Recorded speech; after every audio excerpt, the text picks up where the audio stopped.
What's up everybody, welcome back to the channel. I'm out here on the water today, but on today's video we're actually going to be talking about the lures and techniques that I used to win my 2-day classic. Now if you have not seen that video, be sure to check it out. It's an awesome series. It's 2 videos. I have day 1 and day 2, and it was just a great come from behind win.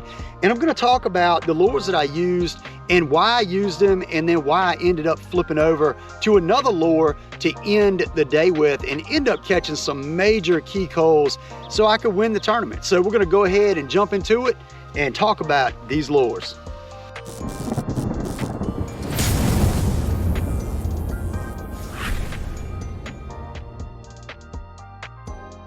All right, so on day 1 out on the Chowan River, you know, there's a ton of cypress trees out there. There's cypress trees absolutely everywhere.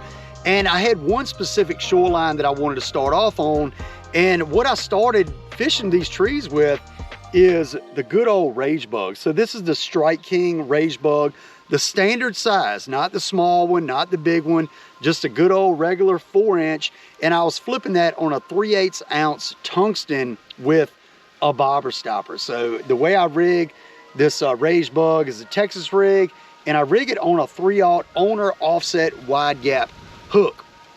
20-pound test P-line fluorocarbon, 7-foot LURES TP2 rod, and then the LURES Pro SP reel in a 7:5-to-1 gear ratio. So I intentionally did not go out and pre-fish for this tournament. And that seems a little bit crazy. You know, why wouldn't I go out and pre-fish for a 2-day classic, the biggest tournament of the year? And that's because I fished this river all my life, and I did not want to go out and figure out a little something weird and end up going off and chasing that and messing me up. I knew where I wanted to start at, and I just basically ran with it. I said, I'm gonna go there, I'm gonna flip these trees, I'm gonna see what I can do. You know, so I pulled up, started flipping the rage bug, and I started getting bit pretty quick. And I was actually missing a lot of fish. You know, we had an east wind, the river was high, it was blowing the water back in the river, which typically makes it fairly tough.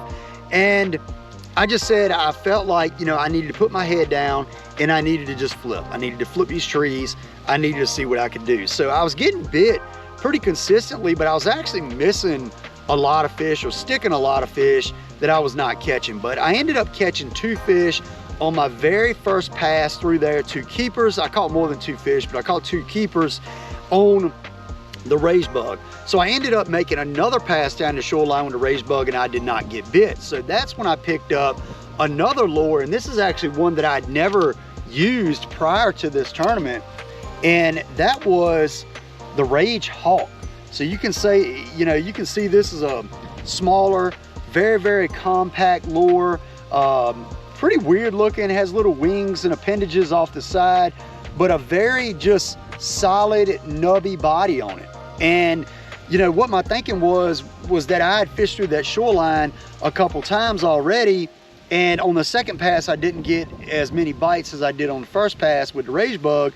So I said I'll go through and flip something a little bit smaller, and I ended up picking up 2 keepers on this Rage Hawk. So it was very important, or very detrimental to my limit, that I ended up flipping this, because I picked up 2 more keepers fairly quickly when I started back on the shoreline on those trees. And you know, really after that, it seemed like that tree bite just kind of died on me. You know, it was about 10 o'clock. Things just really slowed down. I could not get bit on those trees anymore, and I decided that I needed to go and try something different. So I ran several different shorelines. I actually ran way down the Chowan. It was a really bad algae bloom on the lower end of the river. So I turned around and came back. So I actually burnt up a lot of time not fishing and actually running to an area that I wanted to fish. And it turned out I just saw it, I did not like it. So I ended up coming back up the river, flipping a few more trees in different areas, did not get bit. So I was like, man, you know, I got a couple hours before weigh-in. I need to try to do something different. So of course, what do I pick up? I pick up the good old buzzbait, the toad buzzbait that I throw all the time. This is a lure that I have a ton of confidence in. And I actually ran beyond where we put in at Shoup's Landing, and I ran up. And what I wanted to do is I wanted to try to find a shoreline that had a solid bank. It had cypress trees, but it had solid bank. and I could get the buzzbait all the way up to it and reel the buzzbait by the cypress trees. So, you know, basically the shoreline I started on, when I was flipping, these were more offshore trees and you couldn't get to the bank all the way. You couldn't throw the buzzbait up there. You really couldn't get to it unless you just went way up in there. So I wanted to find a more solid shoreline, as I like to call it, where I could really get the buzzbait up to the bank. And really it was about maybe the last hour and a half of the tournament. I ran to a shoreline that I fished some afternoon tournaments on sometimes and do pretty good, particularly on the buzzbait.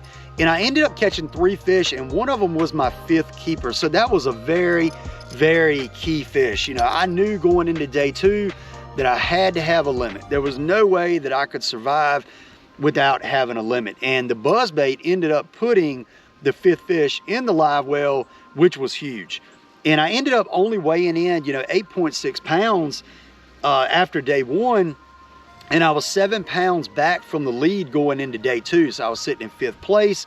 It was very tough. You know, we had 21 boats in this tournament, and it was just a really, really tough day out there. So I was able to survive. I was able to get a limit, and I kind of kept in the back of my head, you know, kept that buzzbait in the back of my head. I was like, all right, solid shoreline. The tree bite kind of died, you know, around 9 or 10 o'clock.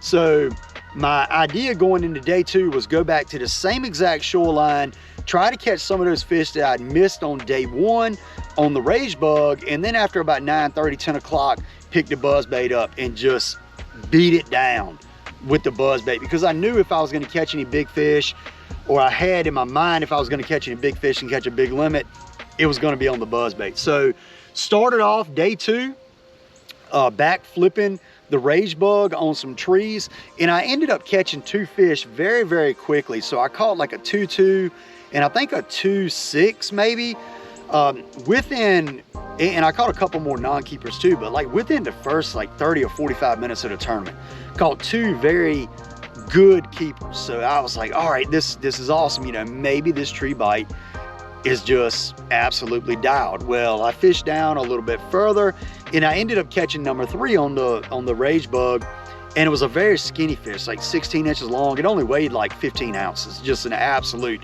skinny fish. But I went back down that shoreline one more time with the rage bug and with the rage hawk, just kind of alternating. Never got another bite on the tree. So by about 9:30, I was like, all right, you know, just kind of like yesterday, this tree bite has just, it's done. Like I can't get bit on him anymore. So I need to pick the buzzbait up. So I picked the buzzbait back up right around 10 o'clock, went to a shoreline where I could get to the bank with the buzzbait once again. And sure enough, ended up catching, you know, a 2.3, 2.4, something like that within about 10 minutes. So I was like, all right, they're on the buzzbait. This is perfect. So what I did was I fished down a little ways. I ended up losing like a 3.5 pounder and one over 5 pounds within about 5 minutes of each other. And man, that was tough. You know, that was really, really tough. And I had 4 fish in the boat. I was like, man, you know, to lose, you know, fish like this, that's not good at all. But I kept it together, and I ended up, you know, catching number 5, which was also another 2+ pounder on the buzzbait. So I ended up jumping over to the other side of the river. It's a cypress tree that just kind of sticks off the bank a little bit, threw the buzzbait out in front of it, and I ended up catching a 4 3/4 pounder on the buzzbait. So I was like, all right, that's awesome. And this was right around, I think right around 11 o'clock, somewhere in there. So after that, I ran to a lot of different shore. I actually refished that shoreline with the buzzbait. Did not get bit, didn't get any bites. It was probably about 11:45 when I decided to bail. I was like, all right, I gotta bail. You know, I gotta go somewhere else. So I ran like 4 or 5 different shorelines, just ran up and down the river, kind of looking for what I wanted to find. And I just really could not find it. You know, we were weighing in at 3, you know, time was kind of starting to get a little bit short. And right at about, I would say maybe about 1:45, I was about 15 minutes from the ramp, and I was like, I thought about, you know, the mouth of a river that kind of set up the way I wanted it to. So I ended up running down to the mouth of a river that flows into the Chowan, and the left-hand bank kind of swings and it had some current on it. Well, I pulled up there and I caught a fish very quick. It didn't cull, but like I caught a fish really quick on the buzzbait, and then I caught another and another, and it was like 2:30 at this point. So I had only about maybe a 5-minute run back to the boat ramp. So I knew I had a little bit of time, but I had to get it done very quick. Well, I ended up culling 2.2 on the buzzbait with a 2.3, so 1 ounce. I culled, and then within, I think it was like maybe 2:45, somewhere like that. I mean, it was like 15 minutes before weigh-in and like 10 minutes before I had to leave. I ended up catching I believe a 213 is what it was. And I culled a 2.2 with a 213. And that was on the buzzbait. And those fish were absolutely crushing it. They were smashing the buzzbait. And they had just kind of got on that bite. They had got on that topwater buzzbait bite, and they were dialed in on it. And you know, I ended up winning my classic by 1 ounce. Literally, I won it by 1 ounce. So those 2 culls that I made at the end of day 2, and then also catching number 5 on day 1 on the buzzbait, were so crucial. Like, that was just such a big deal. And you know, my thought process, you know, throughout the day was, you know, get 5. I needed to get 5 14-inch fish, so I needed 5 keepers no matter what both days. But you know, I knew it was going to be tough, and once I figured out, you know, kind of at the end of day 1, and you know, obviously I figured it out on day 2 and really put the game plan together. But I kind of just paid attention to what the fish were doing, you know. And on day 1, like I said, that tree bite faded about 9:30 or so, and I started, you know, I caught a few fish on the buzzbait late. Well, I kind of just kept that in my back pocket and went into day 2 thinking the same thing. But I knew on day 2 that I was going to need a big bag, you know, and I ended up with, I think, 14.5 pounds. I should have had even more than that. But, you know, the buzzbait pulled through. The buzzbait pulled through for me, and it's such a good lure at, you know, catching big fish. It gets big bites. It just generates a lot of bites. So, you know, if you're fishing, if you're flipping along, if you're throwing other baits, and you don't throw a buzzbait, like particularly a horny toad or a toad style buzzbait, like, you need to throw one, because, man, I catch so many fish on that thing. Just so many fish. So, but this was just a little quick video, you know, just kind of going over the techniques. You know, both of my Texas rigs were both rigged, you know, 3/8 ounce tungsten, bobber stopper, 3/0 owner offset wide gap hook, and then, you know, the Strike King Rage Bug and Blue Crawl, and then the Strike King Rage Hawk and Blue Crawl, and then that good old Boss amphibian buzzbait with that toad on it, that white toad, you know. So just wanted to kind of do a quick overview of how I won my classic and the lures and techniques. And then also, one thing I did forget, I forgot to go over my buzzbait setup. And it's pretty simple. 6-foot 10-inch LURES TP2 rod. This is the 6-foot 10-inch medium heavy. It's actually the spinnerbait rod, but the LURES Super Duty in a 6:8-to-1 gear ratio, 50-pound test P-line. This is the no fade braid. I run 20-pound test fluorocarbon on my flipping setups. And then, like I said, that buzzbait right there, gold blade. I absolutely love a gold blade. So, you know, that's pretty much it. I've been wanting to do this video, just kind of let y'all know what my thought process was going through the classic, what lures I use to catch the fish, and you know, how I kind of figured out the pattern. And that's pretty much it. But like I said, if you haven't seen those videos, be sure to check them out. They are absolutely awesome. Really cool videos, a lot of action, a lot of fish catches. So that's it. But anyway, I appreciate it. Be sure, if you like today's video, be sure to like and subscribe, share it with your friends, and then go check out my videos where I'm actually fishing and catching some big old bass. So I appreciate it very much, and I will see you next time on Gunfish TV.